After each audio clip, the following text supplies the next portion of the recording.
sizlar bilan elektr skuterlarning akkumulyatorini qanday qilib zaryad olishini ko'rib chiqamiz. Okay. Birinchi bo'lib akkumulyatorni mana bu qismini ochib olishdan boshlaymiz. Bizga qanaqangi zaryad olish ko'rinishi uchun.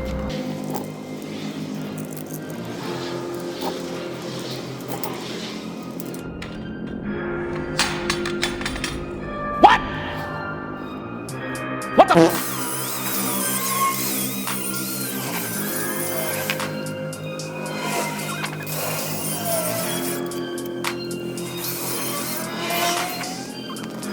Mana akkumulyatorimizni ochib oldik.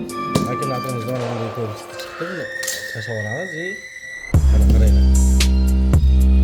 Hozir biz bunga zaryadga ulab, qanday zaryad olishini mana bu yerda kuzatib boramiz. Videoni oxirigacha ko'rib turinglar. Bu akkumulyator zaryad qilishimiz uchun esa bizga mana bunday zaryadni kerak bo'ladi.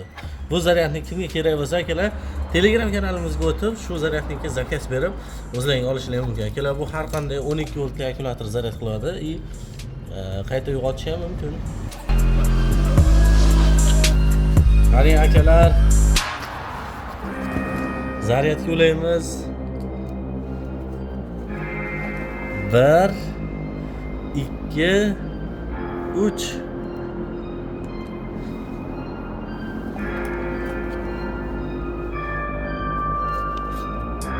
Afsuski to'la zaryad deyapti bizning apparatimiz. Buni sug'uramiz deb bizga boshqa apparat yordam beradi. Mana akalar, biz boshqa zaryadni olib keldik. Buni ulaymiz. 1 2 3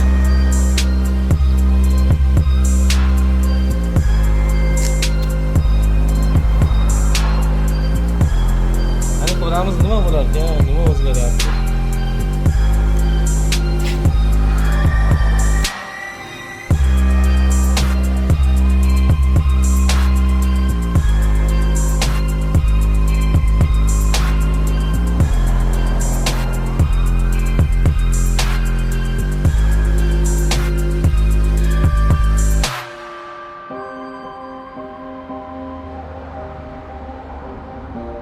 Negadir hech narsa bilinmayapti. Biz zaryadga ulab qo'yganmiz.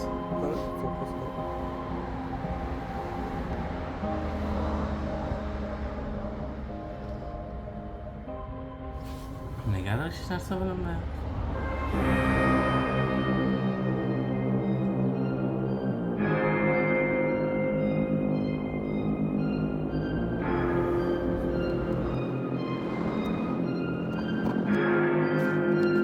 Demak, bu akkumulyatorimiz yaxshi masaga qo'yamiz.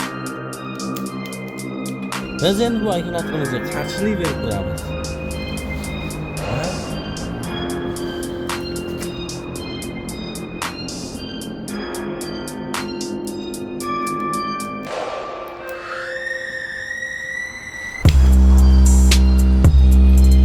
Umuman ishlamadi. Nimadanligini ko'rib chiqamiz.